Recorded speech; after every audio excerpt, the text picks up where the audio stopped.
참으로 고마우신 우리 아버지 하나님, 오늘도 우리 사랑하는 성도님들과 함께 주의 말씀 앞에 있습니다. 오늘 우리에게 주시는 말씀, 정말 짤막한 말씀이라도 그 한 절 한 절, 한 구절 한 구절이 우리에게 얼마나 하나님의 큰 사랑과 은혜를 전하고 있는지 모릅니다. 우리가 그 마음, 그 사랑 우리가 다 깨닫게 해주시고, 우리 귀한 성도님들이 정말 주님 앞에 더욱더 굳건히 서고 더욱더 주를 사랑하는 그런 하나님의 사람으로 한 분 한 분을 축복하여 주옵소서. 예수님의 이름으로 기도합니다. 아멘. 오늘 하나님 말씀은요, 데살로니가 후서 2장 13절에서 17절, 짤막한 5절이에요. 근데 아주 중요해요. 우리 오늘 한 절 13절을 먼저 읽을게요. 13절이요. 같이 한번 천천히 읽습니다. 시작. 주께서 사랑하시는 형제들아, 우리가 항상 너희에 관하여 마땅히 하나님께 감사할 것은 하나님이 처음부터 너희를 택하사 성령의 거룩하게 하심과 진리를 믿음으로 구원을 받게 하심이니. 아멘. 이 말씀을 여러분 그냥 집에서 쭉 읽거나 이렇게 평소에 성경을 대하면 그냥 쭉 읽고 지나가는 그냥 특별한 내용은 아닐 수도 있어요. 근데 저는 이제 아무래도 이 본문을 가지고 여러분들에게 이제 그 설교를 해야 되는 입장이기 때문에 또 다시 수없이 많이 읽고 또 곱씹어야 되고 또 분석도 해보고 여러 가지를 해봅니다. 어떻게 하면 하나님의 말씀을 전할 수 있을까? 목회자의 고민이라는 게 그런 거겠죠. 근데 저는 여기서 제일 먼저 아주 평범한 것 같지만 참 하나님의 큰 사랑, 오늘 본문을 통해서 특별히 하나님이 그 구원에 관한 어떤 그 진리, 구원에 관한 그 은혜를 잘 나타내주고 있어요. 바울이 그걸 설명을 너무너무 잘하고 있는데, 여기 보니까 주의 사랑하시는 형제들아 그랬습니다. 주의 사랑하시는, 뭐 아무것도 특별하지 않아요. Nothing special. 근데 우리가 여기서 먼저 알 수 있는 게 뭐예요? 구원의 역사의 가장 기초, 그 기초는 기본적으로 하나님의 사랑에서부터 시작이 된다라는 사실이에요.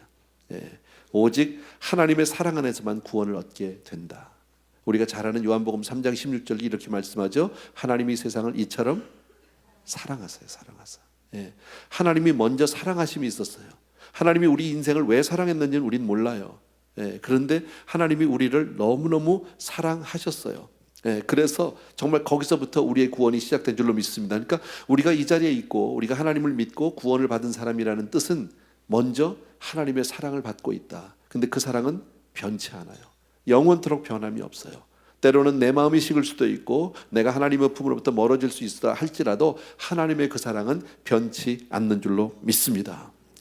특별히 오늘 바울은 이런 얘기를 하죠. 데살로니가 성도들이 정말 얼마나 많은 이 핍박이 있습니까? 얼마나 많은 어려움이 있습니까? 그럼에도 불구하고 바울은 오늘 정말 먼저 감사하고 있죠. 주께서 사랑하는 형제들아, 우리가 항상 너희에 관하여 마땅히 하나님께 감사하고 있다. 마땅히 먼저 감사할 수 있는 이유가 뭐예요? 하나님의 변함없는 그 사랑 때문이에요. 정말 하나님이 너희에게 복음을 전했고 너희들이 이처럼 이 어려운 환경 가운데서 예수를 잘 믿는다는 것은 너희들이 열심히 하는 것뿐 아니라 먼저 하나님이 너희를 사랑했고 하는 얘기예요.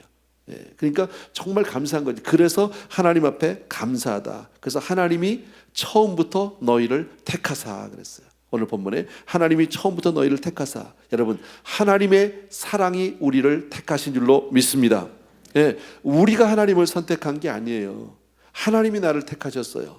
내가 먼저 하나님을 안 것이 아니라 하나님이 나를 먼저 아셨고 그리고 하나님의 자녀로 불러주신 줄로 믿습니다.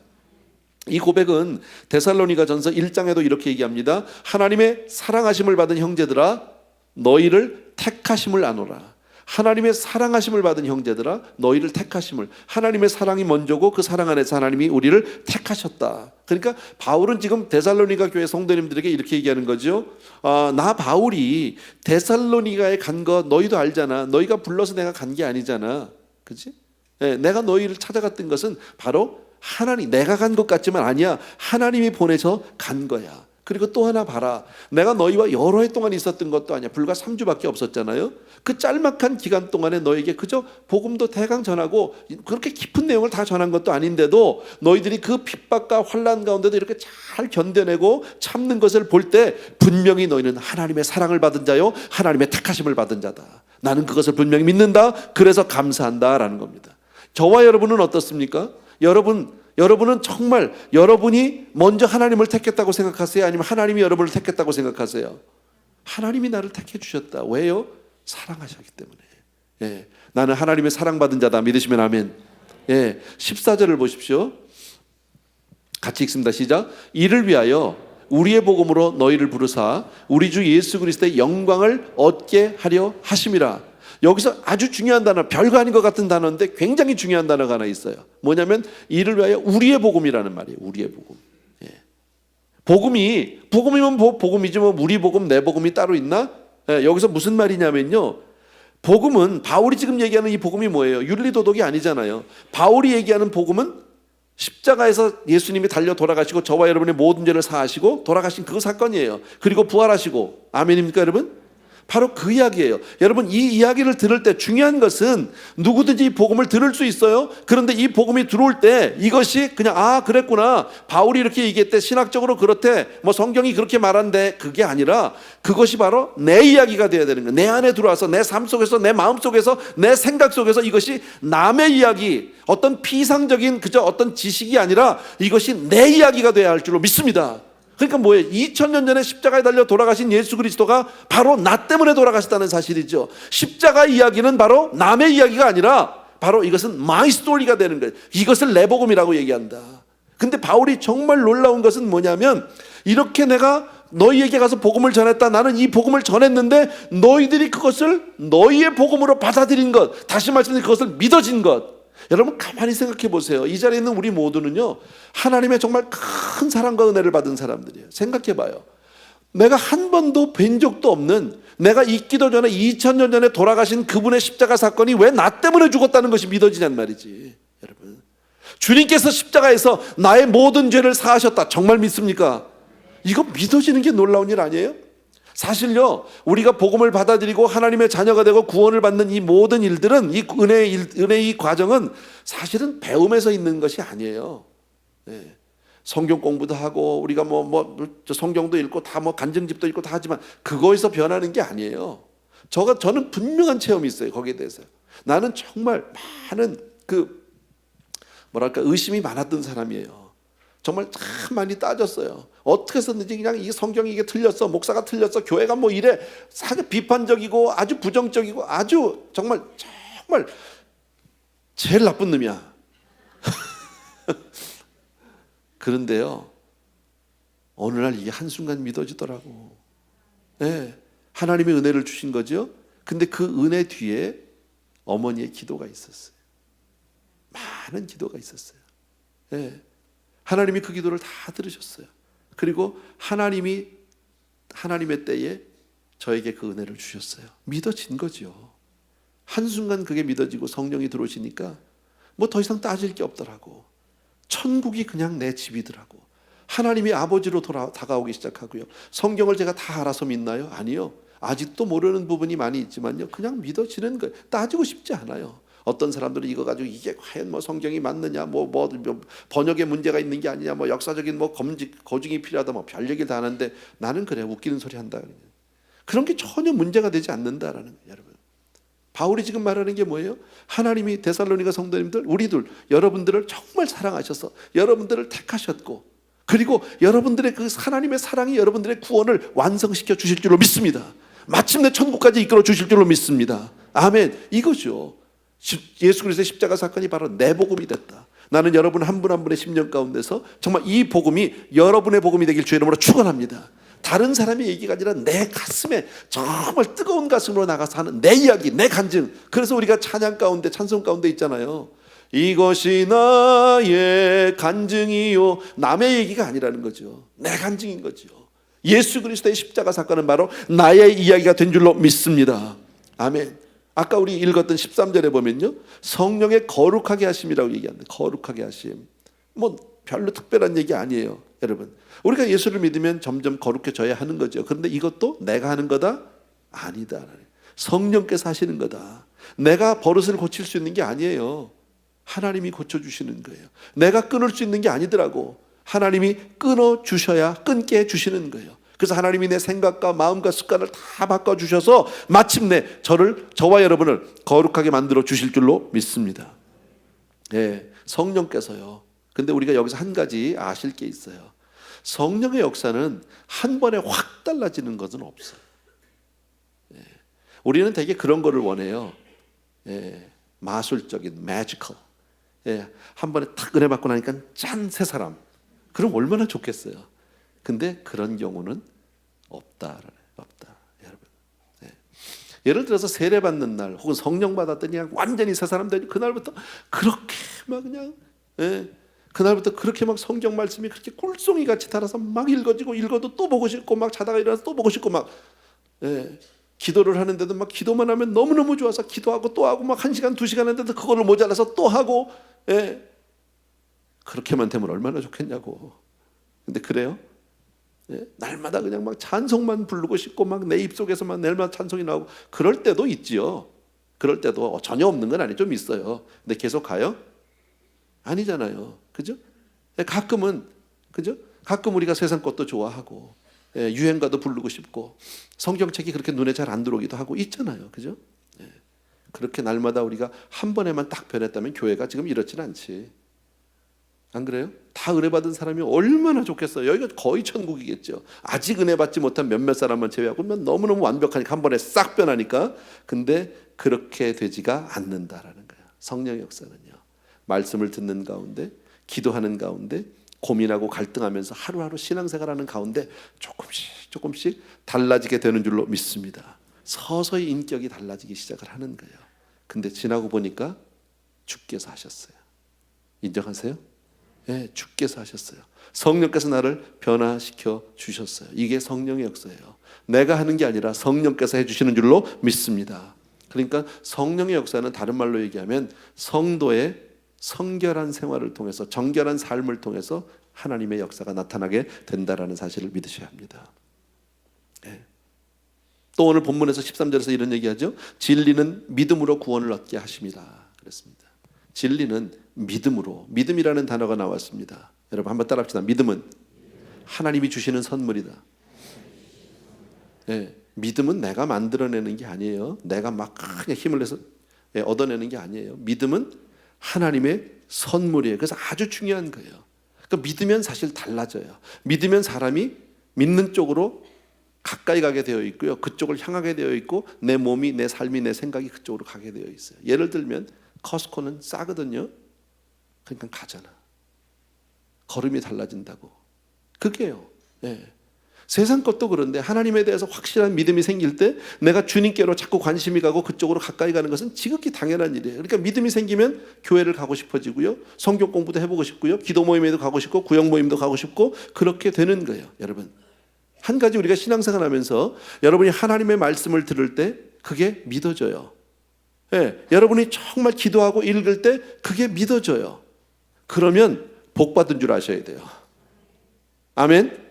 그거 정말 복 받은 줄 아셔야 돼요. 왜? 믿음은 하나님의 선물이니까. 내 인격으로 내 이성으로 믿을 수 있는 게 아니니까요. 생각해 봐요.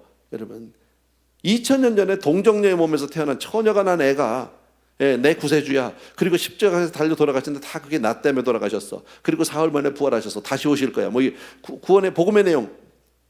이게 믿어질 수 있는 내용이냐고 생각해 봐요. 이게 이성적으로나 논리적으로나 상식적으로 우리가 이걸 받아들일 수 있는 내용이냐고요. 말이 안 되는 내용이거든요. 근데 믿어지는 걸 어떡하냐고. 너무너무 믿어지는데 이제 주님은 나를 위해서 다시 오실 줄로 믿습니다. 내가 그 십자가를 믿기 때문에 나의 모든 죄를 주님께서 이미 사해 주신 줄로 믿습니다. 아멘. 아멘 아니에요? 확실한 거잖아요. 이건 하나님의 은혜죠. 복이죠. 여러분 얼마나 감사한지 몰라요. 자 가만히 보세요. 말씀을 정리해 드릴게요.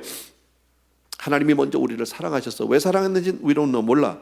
그런데 그 사랑 때문에 나를 택해 주셨고요.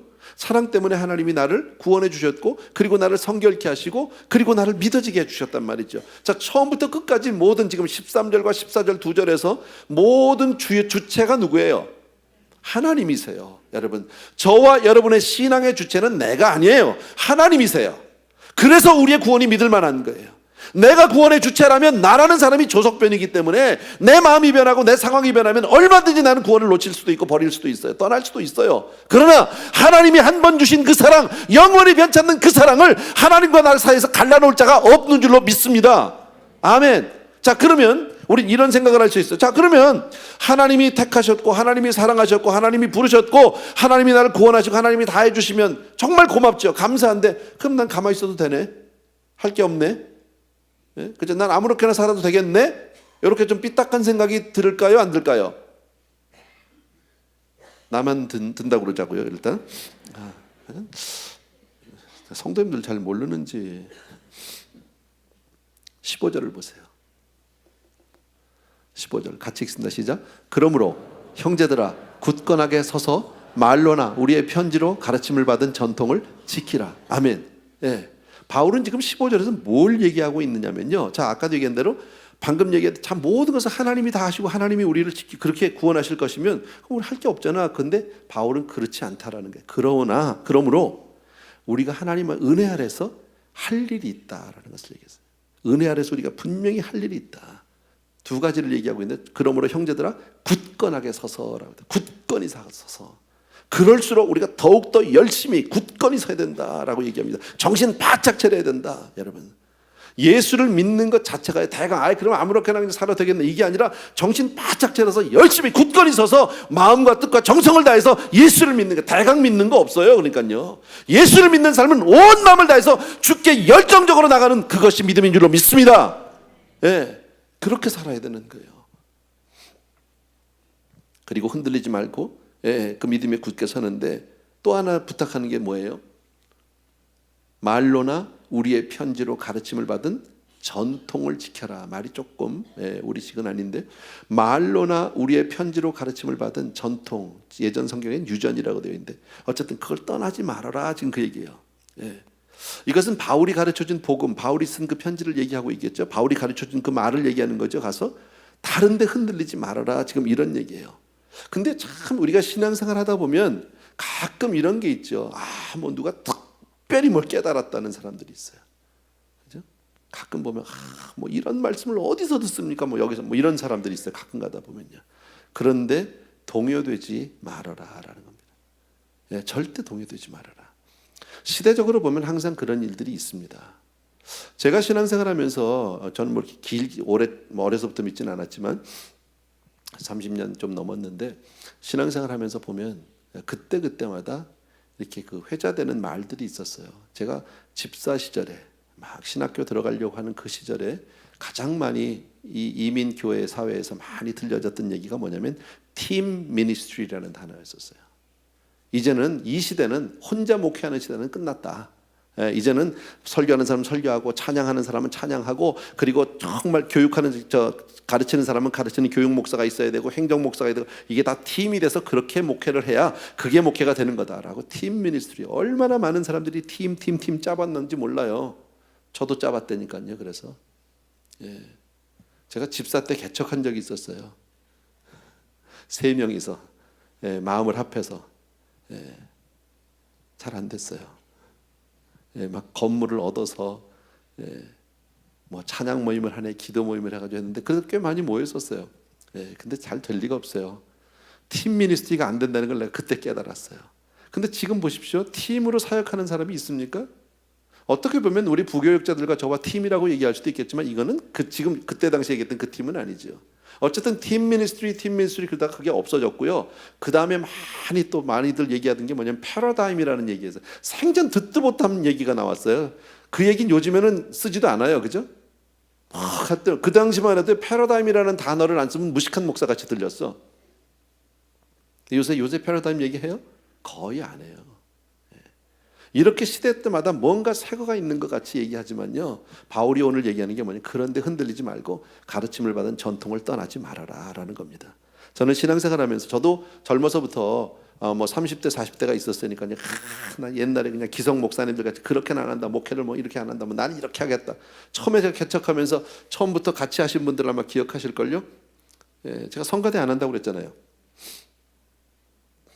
성가대 좀 죄송한데 성가대 이제 필요 없다고, 우리 그냥 찬양하고 막 이렇게 하자고, 성가대 안 한다고 그랬는데 개척한 지 얼마 안 됐거든요. 근데 자연 발생적으로 이렇게 우리가 그때만 해도 참 몇 명이 안 되니까 예배만 끝나면 그냥 확 몰려다니고 그랬어요. 그때 이제 우리 우남특 장로님 댁이 우리 아지트였었어요. 예배만 마치면 이제 글로 가는 거예요. 막 장바 가지고 가서 막 거기서 밥을 해 먹고 막 그냥 난리 굿이죠. 뭐 장로님 댁이. 예. 근데 그렇게 하고 이제 저녁을 먹고 거기서 있는데 갑자기 쓱 오더니 한 30명이 모였어요. 거기. 그러더니 성가대 하고 싶다는 거야. 근데 난 솔직히 안 하고 싶었어요. 예. 내가 하는 성가대는 은혜가 안 돼. 왜냐하면 자기들끼리만 해 맨날. 우리는요. 주보 보고 뭐 헌금 쓰고 졸고 요즘 같으면 아마 전부 전화 볼걸요. 이렇게 하고 뭐 하나 텍스트하고 이러고 있을걸요. 그래서 나는 그 성가대는 싫었어요. 근데 30명이 모여서 하겠다는 거예요. 개척교회에서 30명이면 거기가 머저리티잖아요. 그럼 내가 어떻게 안 된다고 그러냐고. 하라고 그랬지. 그때 내가 그냥 알아서 하세요. 알아서. 예. 난 못 도와준다. 난 몰라요. 그 얘기잖아. 예. 근데 지휘자도 없었어요. 반주자 우리 이신모 장로님 따님 성화 사모님 반주가 피아노 하면서 지휘하면서 이렇게 해서 생긴 성가대가 지금 할렐루야 성가대 아니야 우리 교회 같이 성가대가 아름다운 교회가 어디 있어요? 그죠? 네. 나는 뭔가 새롭게 보겠다고 성가대 안 한다 근데 내가 이렇게 해보니까 해안에 새 것이 없어. 당회도 안 한다고 그랬잖아요. 제가 당회 그거 안 한다고 그랬는데 해보니까 당회 있어야 돼. 정말 있어야 돼. 당회 있어야 되고 장로님들이 정말 얼마나 소중한지를 내가 알아요. 절감해요. 예. 특히나 우리 교회 장로님들 같이 정말 너무너무 감사해요. 장로님들이 저를 얼마나 잘 지켜주시고 보호해주시고 정말 제가 이 딴 데 안 가도록 딴 헛짓 안 하도록 잘 보호해주시고 얼마나 고마운지 몰라요. 교회는 어른이 있어야 돼요. 예. 그래서 나는 이 말씀에 별거 아닌 말씀인데 나는 이게 정말 참 은혜 받아서 15절에서요. 예. 그러니까 우리의 말로나 우리의 편지로 가르침을 받은 전통을 이거 절대 무시하지 마라. 꼭 젊은 사람들이 막 새롭게 뭔가 해서 옛날 건 다 틀리고 뭐 새롭게 다 그게 그거야. 그놈이야 해보면요. 별거 없어요. 그러니까 제가 교회를 이렇게 섬기면서도 우리는 사실 어떻게 보면 굉장히 전통적인 교회잖아요. 한때는 또 뭐 그냥 전부 무슨 가정교회를 해야 되네, 무슨 뭐 목장을 해야 되네, 막 수요 예배들 다 없애고 막 그러고 그랬잖아요. 많은 교회들이요. 그래서 나는 그럴 때마다 내 마음 한구석엔 조금 이런 게 있었어요. 내가 너무 시대에 뒤처지나? 우리도 이런 거 해야 되는 거 아니야? 그러다가도 내 마음이 아니야. 그래도 주중에 예배 한 번은 있는 게 좋아. 우리가 살아가면서 가정교회도 좋겠지만 가정교회 난 그런 거 잘 모르겠고 근데 요즘에 가정교회라는 일이 많이 없어졌잖아요. 그죠? 뭐 하긴 하지만 그렇게 성공적으로 잘하는 데가 별로 없는 것 같아요. 그러니까 어떤 시대적인 어떤 그런 뭐랄까요 그런 현상들이 있기는 한데 오늘 말씀에서 중요한 것은 뭐예요? 전통을 저버리지 마라. 어른들을 말씀 잘 들어라. 과거의 선진들이 믿음의 선배들이 어떻게 했는지 그걸 잘 참고해라. 그 말이 맞는 거예요. 아멘입니까 여러분? 네, 그러니까 여러분 꼭 기억해 주시고요. 너무 뭐 특별하다 이렇다 그런데 너무 현혹되지 않게 되기를 바랍니다. 16절 17절 보십시오. 이 두 절은요 같이 읽습니다. 시작. 우리 주 예수 그리스도와 우리를 사랑하시고 영원한 위로와 좋은 소망을 은혜로 주신 하나님 우리 아버지께서 너희 마음을 위로하시고 모든 선한 일과 말에 굳건하게 하시기를 원하노라. 16절이 좀 긴데요 다 빼도 돼. 위에 거는요 그냥 하나님 아버지께서야. 그 위에는 다 하나님에 대한 설명이야. 그냥요 우리 주 예수 그리스도와 우리를 사랑하시고 영원한 위로와 좋은 소망을 은혜로 주신 그분이야. 그러니까 싹 잊어버려도 괜찮아. 그거는요 그냥 하나님께서 17절에 너희 마음을 위로하시고 이게 포인트죠. 그 다음에 그 모든 선한 일과 말에 굳건하게 하시기를 원하노라 그랬죠. 누가요? 그러니까 우리 마음의 위로도 누가 주셔야 되는 거예요? 하나님이요. 우리를 정말 굳건하게 서게 하는 것도 누가 해주시는 거예요? 하나님이 해주셔야 한다라는 거예요. 하나님이. 그런데 그렇게 하기를 원하노라. 이 이야기를 다시 바꾸면 뭐예요? 이것은 바울의 간구다, 기도다 그 얘기죠. 예. 자, 아까도 말씀드린 대로 오늘 본문은요 하나님의 사랑에서 시작해서 하나님의 선택, 하나님의 구원을 이루시고 하나님이 성령께서 경건하게 하시고 하는 모든 내용이 나온단 말이죠. 모든 주체가 하나님이에요. 그럼에도 불구하고 우리 굳건히 서야 된다까지 나왔잖아요. 열심히 해야 된다. 신앙생활은 그렇게 하는 거다. 근데 거기서 멈추지 않고 바울은요 또 기도도 한다. 예. 참 이거 놀라운 원리가 하나 있어요. 여러분 하나님의 원리가 우리 신앙의 원리 가운데 하나가 뭐냐면 하나님께서 하시는 기도는 이렇게 하는 게 쉽겠네요. 기도는 하나님이 안 하겠다 못 해주겠다는 걸 막 기도해서 받아내는 수단이 아니에요. 성경 말 우리가 주기도문을 통해서 알지만 뜻이 하늘에서 이루어진 것 같이 이 땅에서도 이루어지이다. 여러분 이미도 하나님의 경륜 하나님의 섭리는 이미 다 이루어지고 있는 줄로 믿습니다. 그런데 그걸 그것을 내 사건으로 만들기 위해서, 내가 그 사건의 주인공이 되기 위해서는 반드시 기도해야 된다라는 거예요. 아멘. 기도하지 않으면요, 기도하지 않는다고 하나님의 뜻이 안 이루어지는 게 아니에요. 하나님의 뜻은 그냥 이루어지는데 나는 상관이 없는 사람이 되어버리는 거예요. 나하고는요. 무슨 말씀인지 알겠어요? 그러니까 우리가 모든 일에 하나님의 뜻을 헤아려서 기도하는 것은 얼마나 소중한 일인지 모른다라는 거예요. 그러니까 오늘 뭘 기도하고 있습니까? 위로받는 것. 신앙생활하면서 지금 데살로니가 교회 성도님들이 너무 힘들거든. 우리 성도님들도 세상 살아가면서 힘들잖아요. 불경기에 정말 남의 나라 사는 게 어려운데, 여러분, 위로는 하늘로부터 오는 줄로 믿습니다. 위로받기 원하시면 기도하는 거예요. 위로받기 원하시면 하나님께 구하는 거예요. 그리고 믿음에 굳건히 서는 것도 누가 해주시는 거예요? 하나님이 해주신다. 기도할 때 우리의 마음이 정해지고 하나님 믿음을 주시고, 믿음을 주시면 깨달아지기 시작해요. 얻는 것들이 있어요. 내 삶이 달라지기 시작하는 줄로 믿습니다. 예. 자, 이제 마지막으로 제가 정리를 해드릴게요. 자, 하나님의 선택과 부르심과 영광, 이 모든 것 이전에 하나님의 사랑이 있다라고 말씀을 드렸습니다.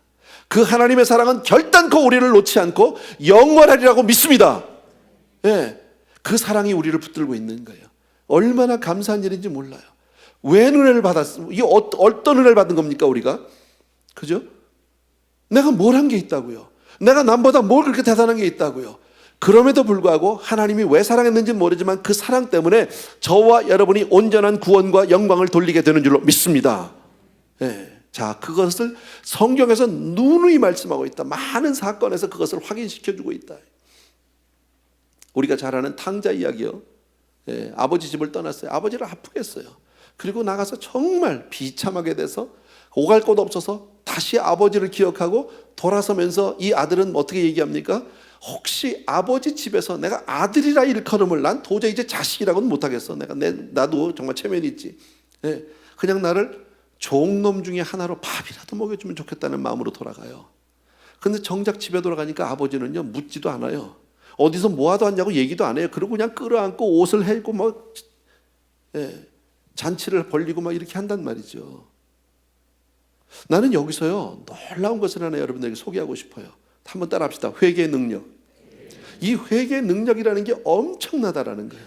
어쩌면 성경에 기록은 없지만 아들이 그 허랑방탕하게 살다가 아버지를 기억하고 아버지 집을 향해서 발걸음을 떼는 그 순간에, 이게 회개죠. 아버지께로 돌아가는 게 회개 아닙니까? 회개한 그 순간에 아버지는 싹 잊으신 거예요. 아들이 집 나간 것도 모르는 것 같아. 기억을 못 하시는 것 같아. 성경에 보면 하나님의 마음에 합한 사람이라는 사람이 하나 있어요. 다윗이죠. 그러나 우리가 알지만 다윗의 삶에도 많은 잘못이 있고 실수가 있어요. 예. 하나님이 다윗을 나의 마음에 합하다고 할 때 그의 삶이 온전하기 때문에, 그가 너무 깨끗하기 때문에 하나님이 내 마음에 합하다고 얘기한 것은 분명히 아니에요. 다윗이 하나님의 마음에 합할 수 있는 이유가 뭐예요? 부족하지만, 실수가 많은 사람이지만 그 부족 가운데도 하나님으로 살겠다고 하나님께 기도로 들고 나오는 그 모습이 마음에 든다라는 거예요. 이 다음에 천국 가서 물어보세요. 하나님 옛날에 그 다윗 있잖아요. 그 죄진 거 물어보세요. 하나님 굉장히 곤란해 하실걸요. 왜 그러냐면 무슨 얘기인지 모르셔요. 다 잊으셨어요. 돌아오는 순간에, 회개하는 순간에 저와 여러분의 삶 가운데도 문득 많은 아픔들이 있어요. 부끄러움들이 있어요. 실수가 있고 죄가 있어요. 여러분, 하나님께 가지고 나가면 하나님 기억을 안 하시는 줄로 믿습니다. 기억을 못하세요. 안 하는 게 아니라요. 우리는 잊지 못해서 때때로 문득 떠올라서 내 발목을 잡고 나를 괴롭히지만 하나님은 전혀 기억도 하지 못하는 줄로 믿습니다. 바울을 보십시오. 바울이 뭐라고 얘기합니까? 자기 삶을 돌아보면서 그의 말년에 사역 후기에 이렇게 얘기합니다. 내 삶을 아무리 돌아봐도 나는 죄인 중에 괴수라는 거예요. 내가 얼마나 하나님을 대적했던 사람이냐, 내가 얼마나 예수 믿는 사람들을 못 살게 했던 사람이냐, 나같이 나쁜 놈이 세상에 어디 있느냐. 그런데 하나님은 뭐라고 말씀하십니까? 하나님의 뜻으로 말미암아 그리스도 예수 안에서 사도된 바울이라고 그냥 선포하고 끝나요. 한 번도 그의 과거를 들추지 않으세요. 왜요? 하나님은 기억하지 못하니까요. 바울이 어떤 사람인지 전혀 모르시니까요. 회개만 하면, 여러분, 하나님은 회개 이전에 이미 바울을 사랑하고 계신 줄로 믿습니다. 또 성경을 한 가지만 더 말씀드릴까요? 주님을 3번이나 모른다고 부인했던 베드로 기억하십니까? 그죠? 그가 3번을 부인하고 나서 그 다음에 다시 갈릴리로 가서 디베랴 바다에서 밤새도록 고기 잡고 있었어요. 근데 새벽 미명쯤에 주님이 바닷가에 서서 뭐라고 말하니까 얘들아 고기를 좀 잡았냐? 그러고 물었습니다. 그 이야기를 누가 먼저 들었어요? 요한이 들었어요. 베드로가 먼저 들은 게 아니에요. 그리고 나서 주님이신가 봐, 선생이야. 그랬더니 베드로가 바로 그냥 뛰쳐나갔어요. 그리고 바닷가에 가서 그 모래사장에서 무릎을 딱 꿇고 정말 주여 하고 엎드려 버렸단 말이지. 자, 하나 묻습니다. 베드로가 주님께로 갈 때 회개하고 갔나요? 그냥 3번 부인한 채로 갔나요? 예? 회개 안 했어요. 언제 했어요? 회개 안 했어요. 성경에 보세요. 회개하고 가지 않았어요. 그냥 3번 부인한 그 모습 그대로 그냥 뛰쳐가 버렸어요. 그래서 주님이 물었죠. 네가 나를 사랑하느냐고요. 3번이나. 어떤 사람들은 그렇게 얘기하더라고요. 주님이 왜 3번씩이나 사랑하냐고 물어봤느냐? 3번 부인한 거를 회개시키기 위해서 그랬다. 나는 그 말에 동의도 할 수 있지만 동의 안 해요. 왜 동의 안 하느냐? 그러면 문제가 생겨요. 저와 여러분이 하나님 앞에 나가서 설 때, 하나님 앞에 구원받을 때 모든 것을 정확하게 다 회개하고 그럼 구원받은 겁니까? 은혜 받은 겁니까? 아니다라는 거예요. 그렇지 않아요. 주님은 회개 이전에 이미 베드로를 사랑하고 계셨고 그의 사랑을 확인할 때마다 주님은 사명을 새롭게 주셨지, 내가 이제 용서함을 받았다, 네가 구원을 받았다라고 얘기하지 않으셨다라는 사실이에요. 제가 오늘 말씀드리고 싶은 게 그거예요. 오늘 전체 내용을 통해서 우리가 기억할 수 있는 것은 하나님이 나를 사랑하셨다는 거예요. 이 모든 구원의 역사 하나님이 이뤄갈 것이지만, 그러나 우리가 그 사랑을 깨닫고 그 은혜를 알았다면 기도해라라는 거예요. 하나님께 매달려라. 신앙생활은 그렇게 대강할 수 있는 것이 아니다. 흔들리지 말아라. 누가 여기서 이런 얘기를 하고 누가 새롭게 뭐가 있다, 요새는 이게 뜬다, 신경 쓰지 말라는 거예요. 다 지나가는 것뿐들이에요. 여러분, 오직 우리의 구원은 하나님의 사랑에 근거하는 줄로 믿습니다. 그 사랑이 우리를 결단코 놓지 않을 줄로 믿습니다. 혹시 우리가 마귀에게 속아서 죄 가운데서 허우적거리고 정말 진흙탕에서 범벅이 될지라 할지라도 내 모습 그대로 주께로 갈 때 주님은 여전한 사랑으로 우리를 품어 주시는 줄로 믿습니다. 아멘. 찬양 하나 드리면서 기도하고 싶습니다. 아까 우리 드렸던 찬양입니다. 그 사랑 얼마나 아름다운지 우리 후렴부터 합시다.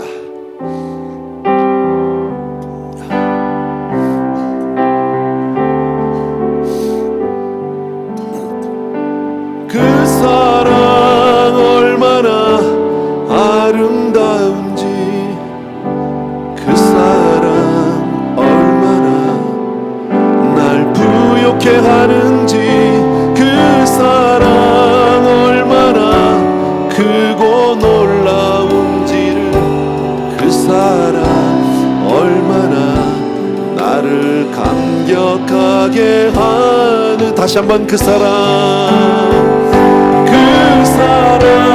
얼마나 아름다운지, 그 사랑 얼마나 날 부욕해 하는지, 그 사랑 얼마나 크고 놀라운지를, 그 사랑 얼마나 나를 감격하게 하는지. 반주해 주시고 우리 같이 한번 기도하기를 원합니다. 하나님의 그 사랑을 받은 사람들이 이 자리에 있습니다. 그 여전한 사랑으로 우리를 붙들어 주셨고 우리를 선택해 주셨고 우리를 지켜주시고 우리를 경건케 하시고 우리를 구원해 주신 하나님의 놀라운 그 사랑 앞에 우리는 기도로 하나님 앞에 반응하고 기도 응답해 줄 줄로 믿습니다. 같이 한번 기도합니다. 그 사랑에 감사하는 그 기도를 드리기를 원합니다. 사랑하는 내 아버지 하나님, 굳게 서서 하나님 오늘 말씀한 것 같이 흔들리지 말라고 말씀하신 아버지 하나님, 세상이 아무리 요동을 치고 세상이 아무리 변한다 할지라도 아버지 하나님 그 사랑에서 떠나지 않는 우리가 되기를 간절히 소원합니다. 그 이상도 그 이하도 없습니다. 사랑하는 내 아버지 하나님, 능력의 내 아버지 하나님, 주님께서 아버지 하나님 오 할렐루야 바코라바리리라, 나의 사랑하는 내 아버지 하나님, 능력의 우리 아버지 하나님, 주님께서 붙들어 주시니 간절히 소원합니다. 아버지, 사랑하는 내 아버지 하나님, 주님 사랑합니다. 우리 교회 성도님들과 정말 그 사랑에서 떠나지 않게 도와주기 원하고, 나의 구원의 근거가 나에게 있는 것이 아니라 오직 하나님의 손에 있음을 주여 다시 한번 간절히 고백하고 믿습니다. 사랑하는 내 아버지 하나님, 주님 아버지 하나님, 주여 정말 내 스스로 하나님의 사랑을 의심하지 않게 도와주옵시고, 정말 아무 자격과 아무 힘도 없지만 주여 아무 일을 만나도 예수 의지하는 우리가 될 수 있도록 다 도와주기를 간절히 소원하고 주여 축복합니다. 사랑하는 내 아버지 하나님 감사드립니다.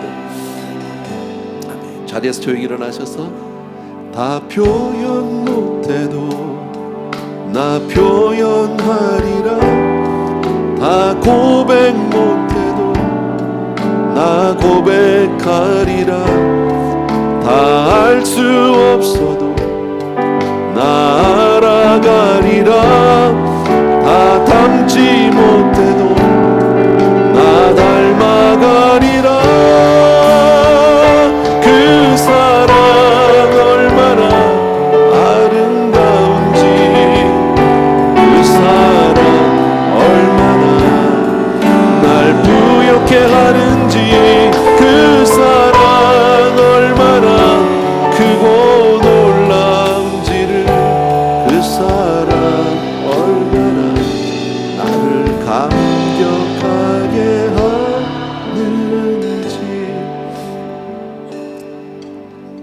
사랑하는 아버지, 주님의 은혜를 다시 한번 진심으로 감사를 드립니다.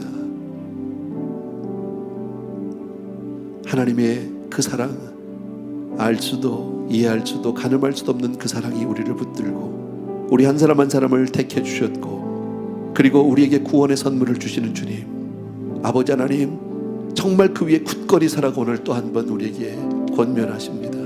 흔들리지 말라고 부탁하십니다. 이미 전해준 이 말씀 복음을 떠나서 다른 어떤 것에 기울이지 말고 복음 위에 굳게 서라고 말씀합니다.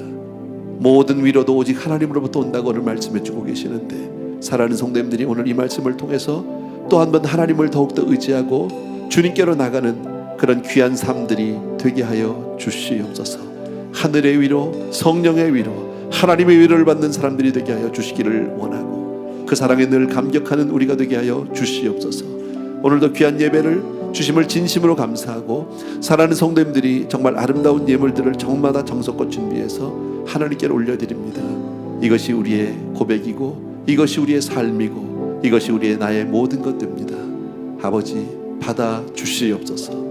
이제는 우리 주 예수 그리스도의 은혜와 하나님 아버지 극진하신 그 사랑하심과 성령님의 함께 하시고, 정말 세상 끝날까지 하나님의 은혜에 감격하며 그 사랑을 떠나지 않는 모든 성도님들 위해 이제로부터 영원토록 함께 계실지어다.